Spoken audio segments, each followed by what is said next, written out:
Welcome, guys, to another episode of the Funemployment podcast. We had a lot of people here. It's been a fun time so far. It's been a great time.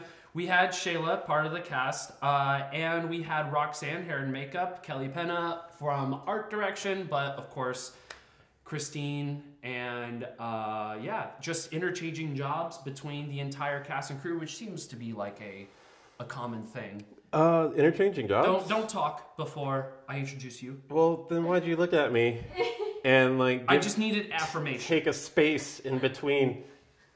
It's like, waiting! Go! We have Adam Duncan here on the Funemployment podcast right now.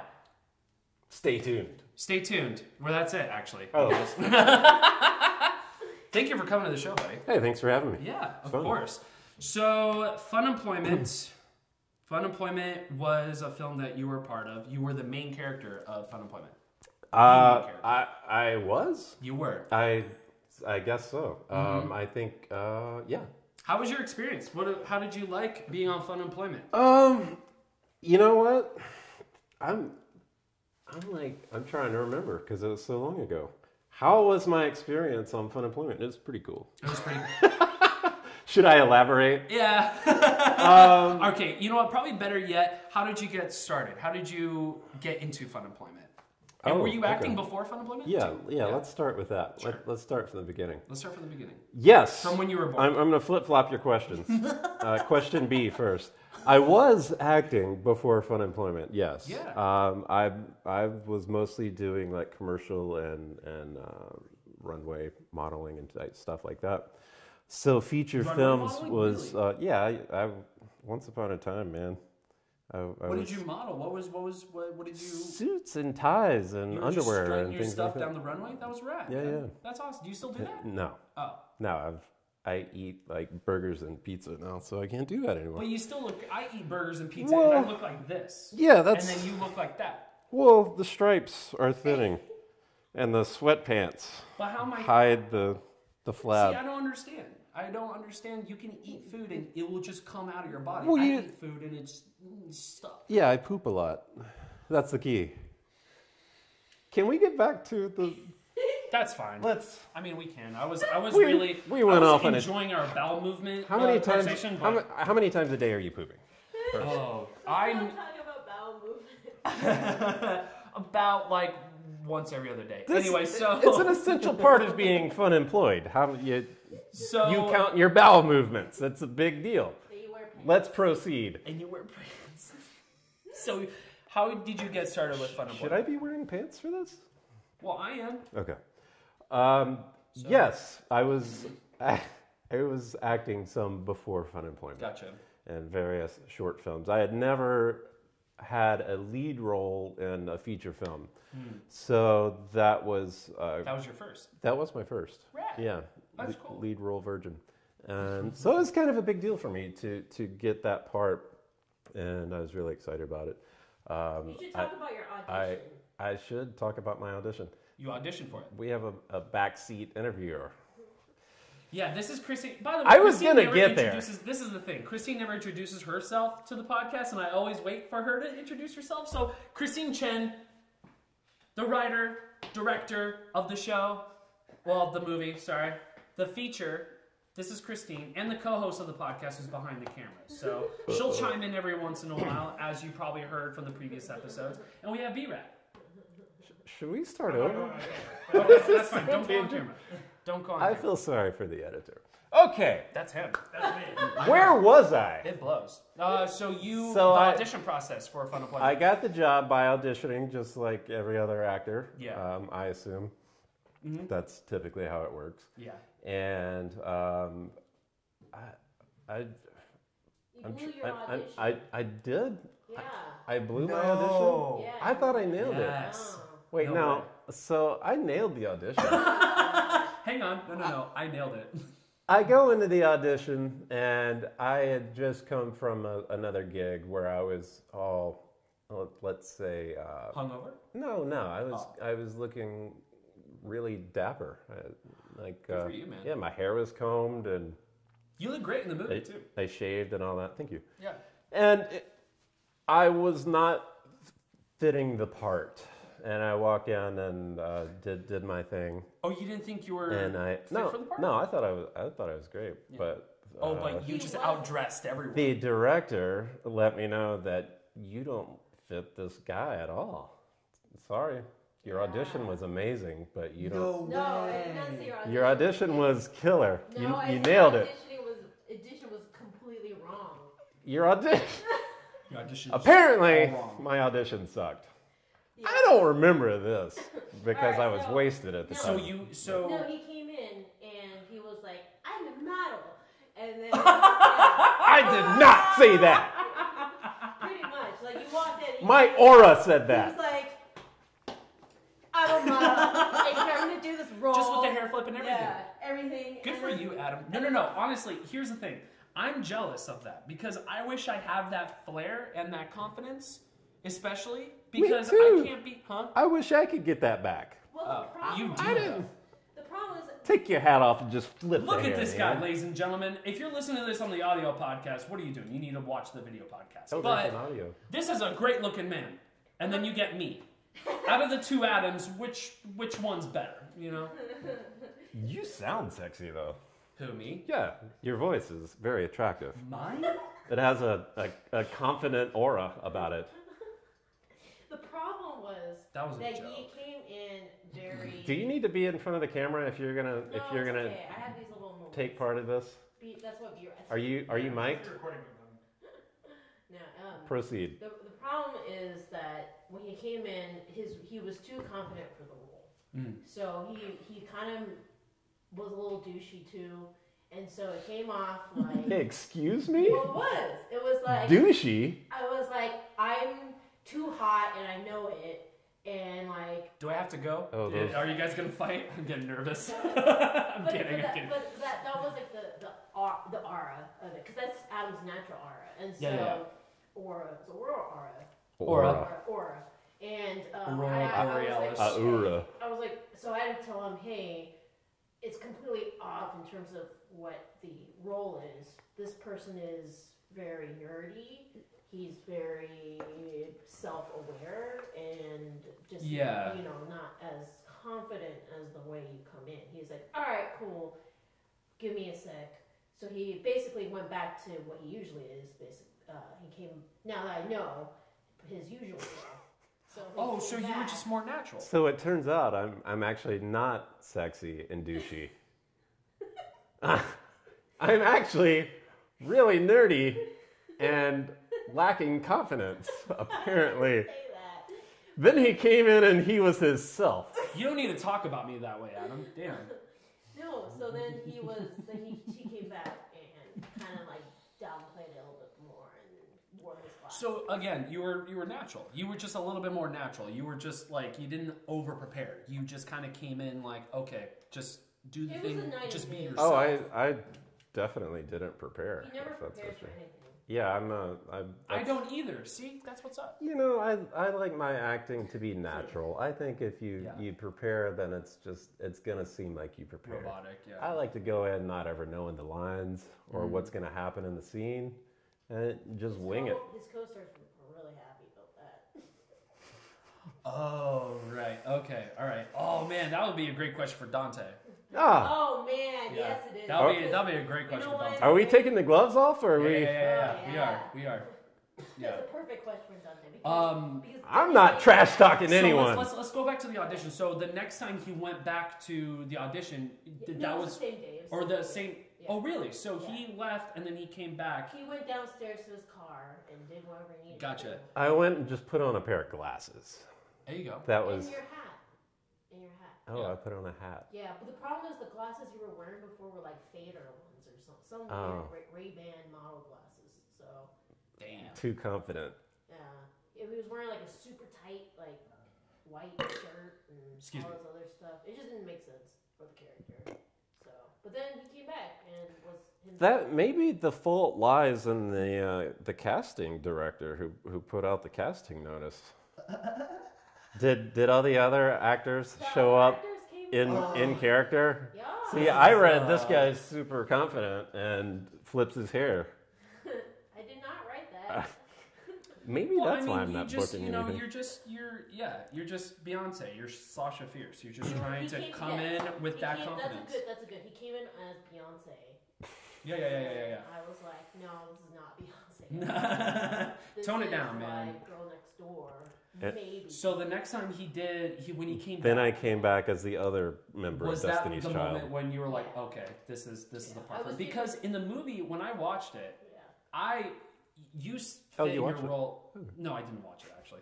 No, but you fit in your role to me very nicely. Everyone did in the cast, even Dante, even Shayla. Everyone in the cast definitely seemed to gel together with their characters, especially you too. Oh, and thank you you. embraced it, and it was great. I liked it. It was Yeah, really yeah. good, man.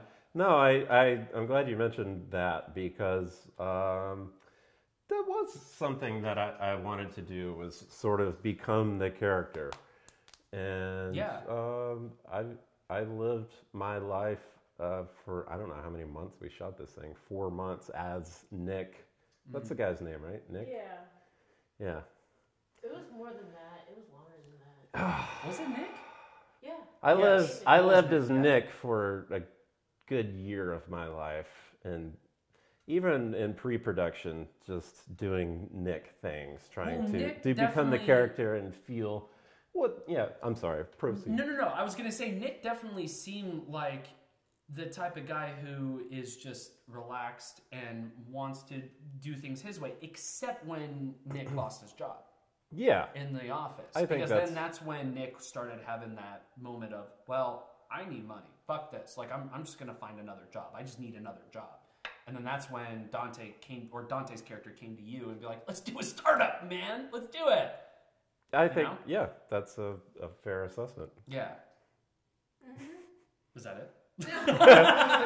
I'm kidding. But yeah, no, so you definitely came naturally to your character, man.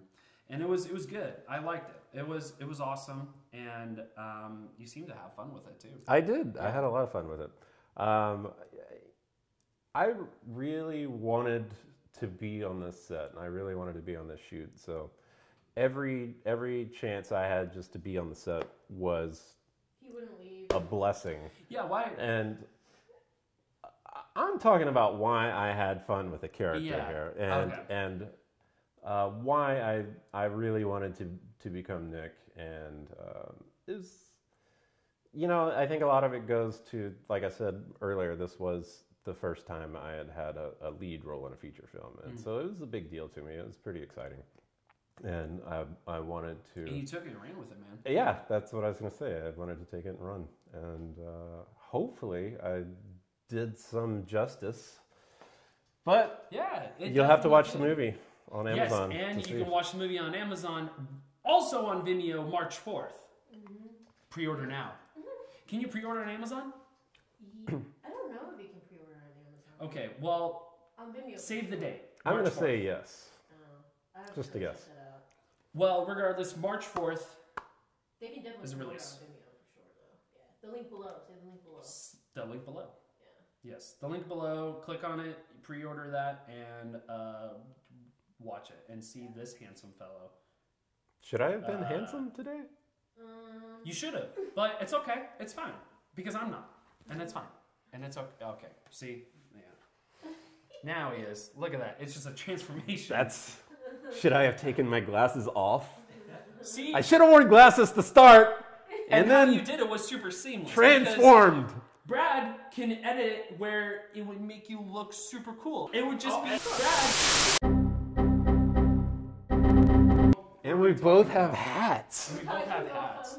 At some point. This We're- is the We worst. are talking about fun employment. What are you talking This is the about? worst interview. We are talking about fun employment. Can we We've been get talking about- focused? So what was your favorite memory on the set? Like, what's your best memory? It doesn't need to be like, you know. an Maybe amazing I wish thing, you but- guys would have prepped me in advance Well, that's so I the could thing, come up I with don't some prep. yeah. Yeah, it's supposed to be natural. I don't want this to be natural. What's this? Okay. The podcast? I pointed at my penis when I said that, Yeah. which is weird. That's fine. But you know, I just shoot the shit, man. Can you say penis? Okay. We'll bleep it. What's the question? What's my favorite memory? Yeah, your favorite memory. It doesn't have to be cool. It doesn't have to be an amazing memory. It could be something that you took from the set that you absolutely loved. Whatever memory that is. My favorite. How I also about have another let's question. go with a series of memories. I'm going to combine them all together. Let's do it, man. Go for it. Being able to shoot at such a variety of locations in Austin and across Central Texas was my favorite memory. First of all, because I was seeing a lot of places that I didn't know exist, and I'd never heard of Jacob's Well, and now you can't get into Jacob's Well, but we shot there. We went in, we owned the place. We shot at locations that don't exist anymore, and so we've kind of captured little pieces of Austin once upon a time here and there. And I think just to kind of bounce around and shoot in these various places and meet the people associated with the places, and just really kind of created a photograph of what Austin is for me, I think, which I think the movie itself is kind of about. This is, like I said, it's kind of a photograph of Austin, a photograph in time. Geographically centered around Austin in the film. Yeah, for sure. That's a good way to put it. Yeah.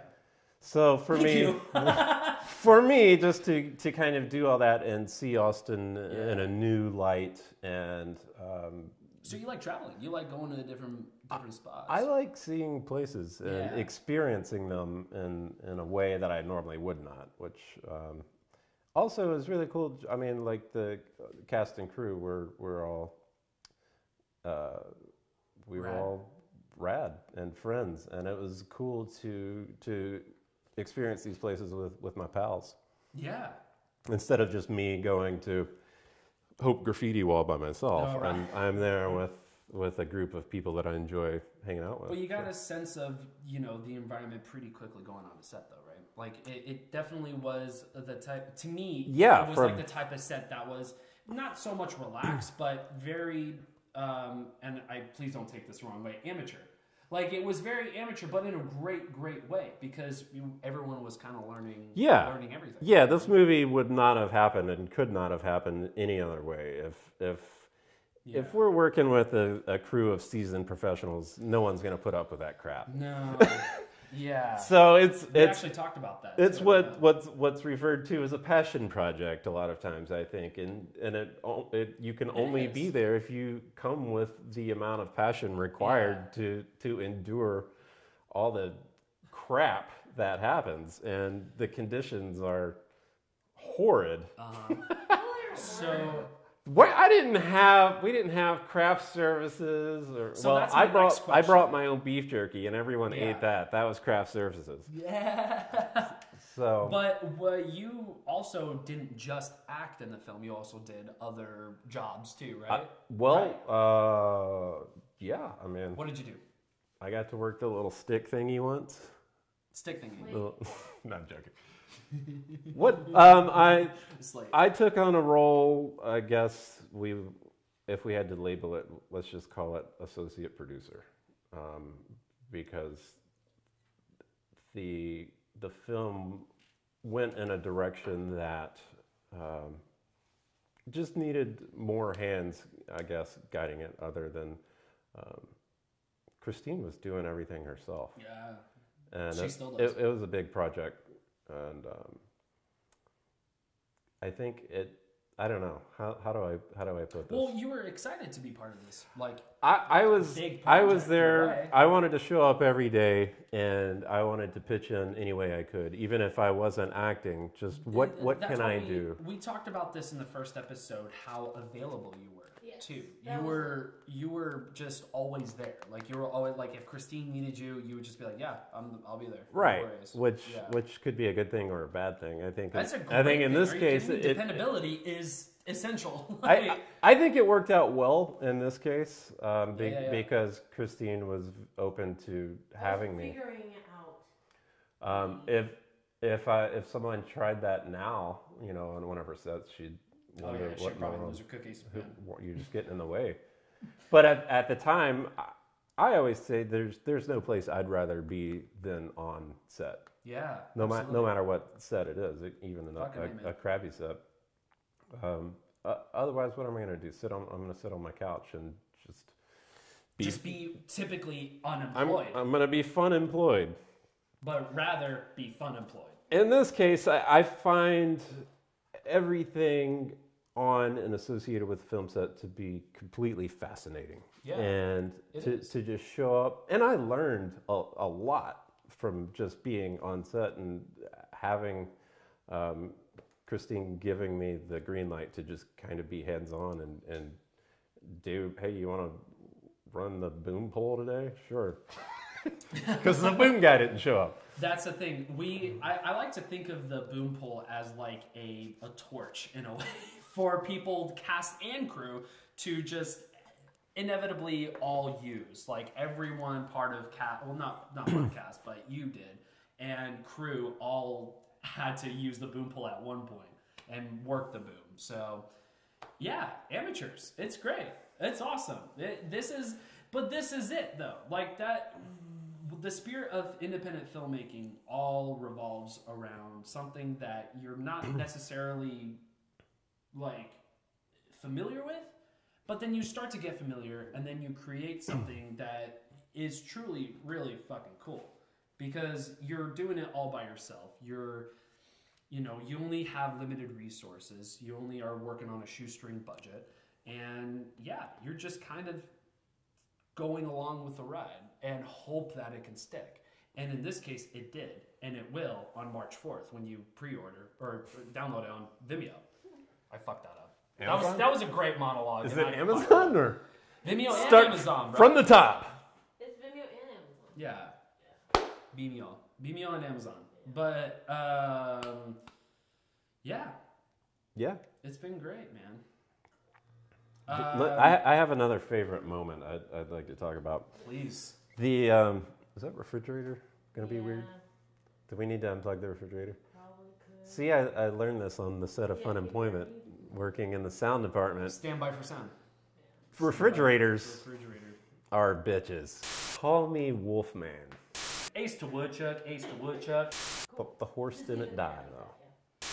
When we went to a 3-day startup, Yes. that was crazy because 3-day startup is I guess it's a what is it, a competition, or it's an event where I guess some of the brightest minds in and around Austin and Texas pitch for I don't know, these companies that they're trying to start and raise funds for and get financial backing. Christine managed to finagle our fake company, Music Matrix, which exists only in the world of Funemployment. Somehow she got us a slot in this exclusive event, pitching for our company to raise money for Music Matrix. Yeah. And I think it went rather well. How many people believed in that? How many people believed in the There was startup? an article written about it. No shit.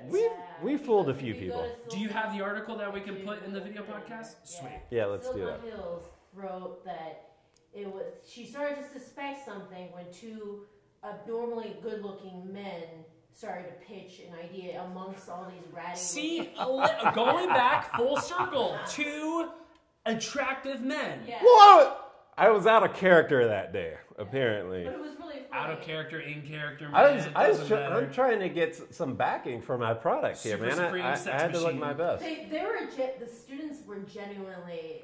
Some of them genuinely were confused. They said they started to catch on. There was a lot of confusion because They we started- It suck. seems like these guys don't know what they're doing. Well, no. Yes. they were really good at answering questions. What gave it away was when they started asking technical questions, like what code your software was going to be on. And so Alex DeFranco, who was Phil, DeFranco winged it. Winged it. But they were to the point where they were still confused because it sounded legit what he was saying, but they weren't sure if that program he talked about actually Was that shot? Was that in the film? it wasn't in the film. It's not in the cut of the film. But I okay. have that footage. Yeah, I have it. We're gonna have We to gotta dig that gotta up. watch that because I would love to see Alex Abranco just like Yeah, but Did you just say whip it out? yeah. I stopped myself and I realized that didn't sound very good. Yeah. But no. He whipped out his intellect. Yeah, but he. That's what I genuinely call my thinks, penis. Like he, stone faced, said like I don't know even what program he's in Red or some weird. For program. I didn't know what he dude, was I talking would about. make up and- everything. But he And it seemed like Alex probably did. like just completely straight faced and just said it and went and then was like, all right, great, next. I bought it. Yeah. I Yeah. thought he knew what he was talking about. This guy did his homework. It's like, wow, did he actually make this? And what's crazy and what people don't know, and hopefully it'll give us a little bit of a grace, is that the whole thing we have, amongst other scenes in there, we had one chance to get it. Right. There Yeah. were no retakes. Because you couldn't. Yeah, exactly. You That's why it's couldn't. like a document. There were no retakes. That's why that was amongst my favorite moments, because in a way it was like doing street theater. It was real. It was improv. It was one chance. It was on stage in front of Which an audience. I assume probably stressed you the fuck out. You know, just knowing that you only had this amount of time. Before this, I think I yelled at you too, because I was stressed out, and I yelled at you. Because just talking about it is stressing me out. There's nothing. Yeah. There's nothing odd about a director I yelling yelled at. Adam specifically right before they went on this thing because they couldn't. I gave him a pitch and he had no clue what any of the pitch was. So Oh, because he never learns his line. hey, you're gonna pitch in front of. I don't learn my lines. You're gonna pitch don't at learn my this lines. at this exclusive event. Here's your script 1 hour It before. wasn't 1 hour before. Yes, it was. Oh, Dante's here. Pause. No, don't pause.